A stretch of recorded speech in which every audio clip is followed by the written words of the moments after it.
I'm Alex Perez. I'm Mike Morales. And you're watching Sipping Off the Cuff on TequilaAficionado.com. And we continue our tasting with Blue Nectar. Blue Nectar. You like that, huh? There's something about blue velvet. I don't know. It's just take a look at this bottle.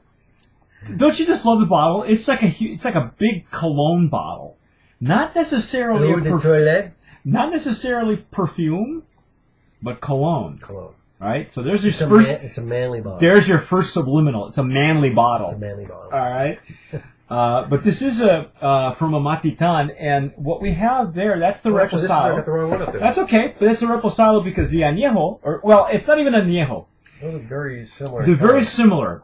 Now, what we discovered about the Reposado is that it's a blend. The Reposado is a blend of Reposado and Extra Añejo, which is now considered ultra-aged with the changing of the normas. This one, what exactly... Now, they're using American oak barrels, charred barrels. Charred barrels. Now, this is also a Reposado. Right, but... Special reserve. They're calling it a special reserve, and I think we discovered that, according to their website, they are infusing it with spices. With spices.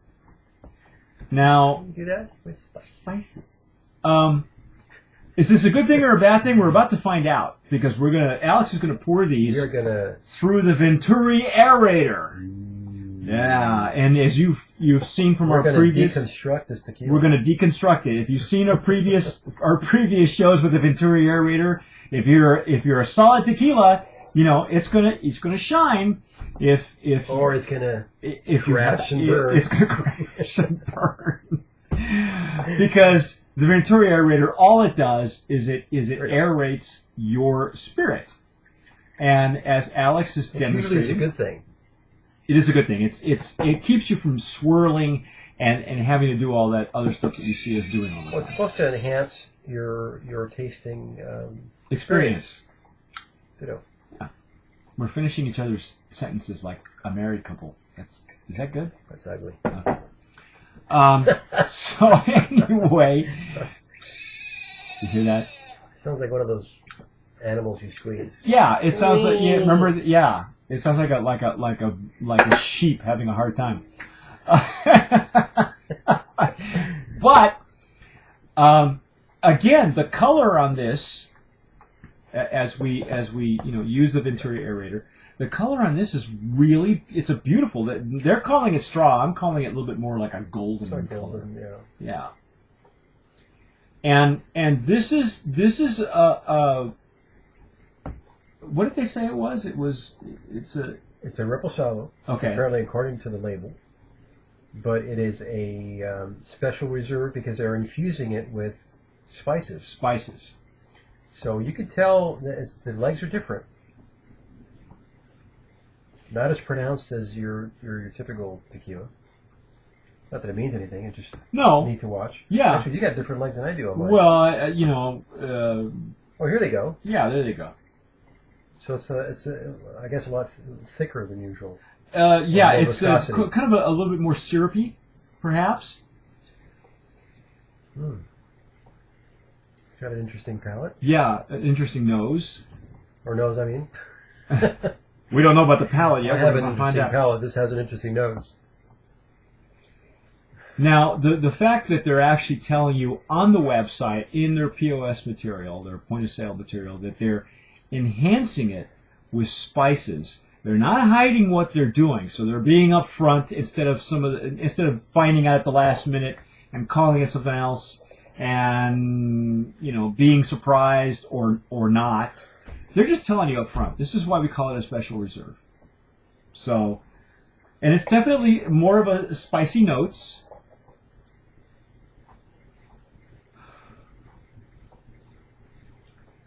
You're getting, you are getting some spiciness. Yes. Some vanilla. I can smell the vanilla in there. Maybe some allspice. Allspice and a little bit of cloves, maybe. Cloves, yeah. A lot of spicy going on in here. some alcohol as well. It's alcoholic. It's pronounced. Yeah. But let's see what it tastes like. Mm. Hmm.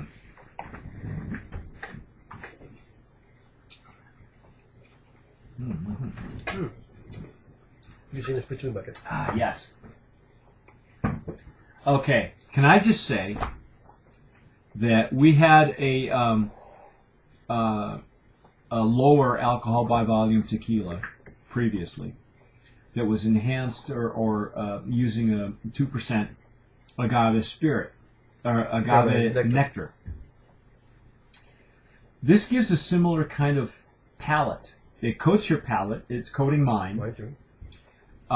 There's an underlying sweetness to it that is more pronounced than it is in the reposado. I'm not sure if I like it or not, though. This is originally this was the other tequila that I'm comparing it to was a lower ABV tequila. This is at 80 proof. This one here, and I'm not sure if I'm not sure. You're not loving it. I'm not loving it. It's there. What I'm telling you is that it's a triple distilled tequila. It's from a Matitan, so it's got some good strong base to it already.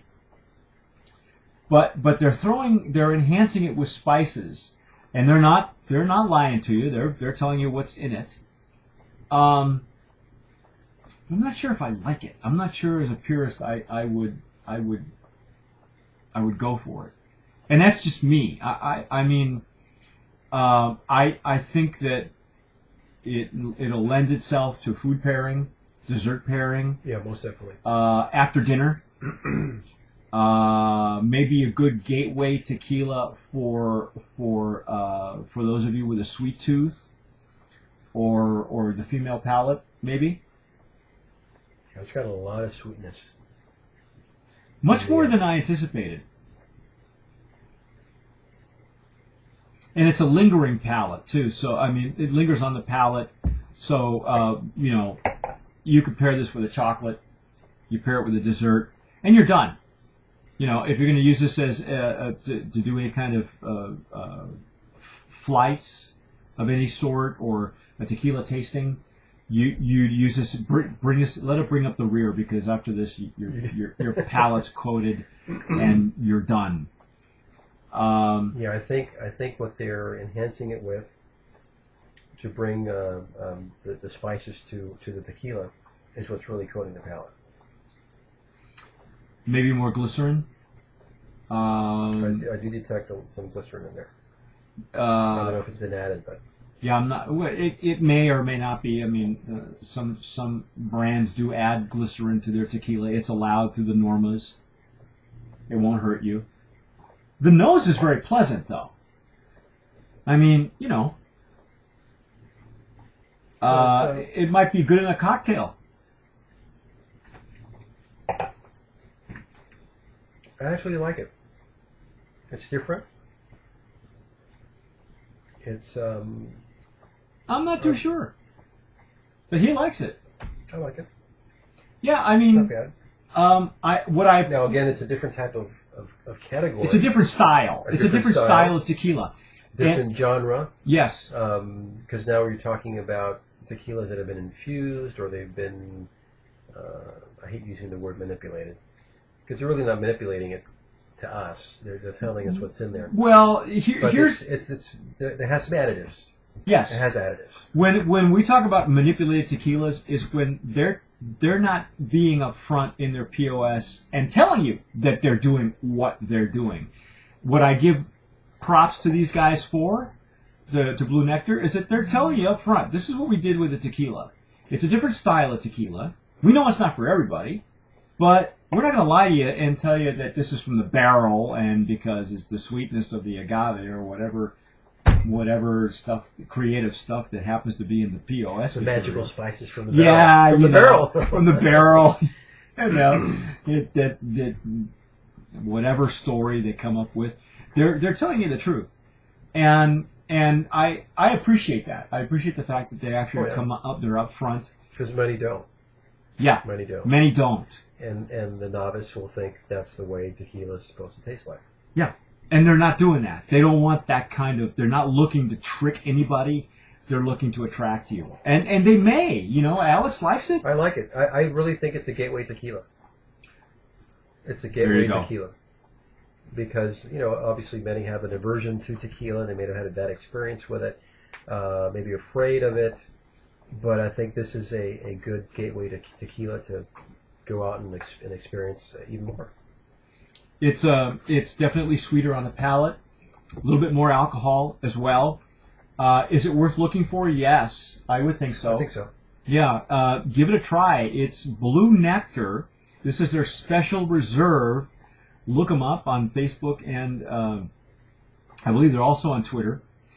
And that's our take using the Venturi aerator for the Special Reserve Blue Nectar. I'm Mike Morales. I'm Alex Perez. As always, sip wisely.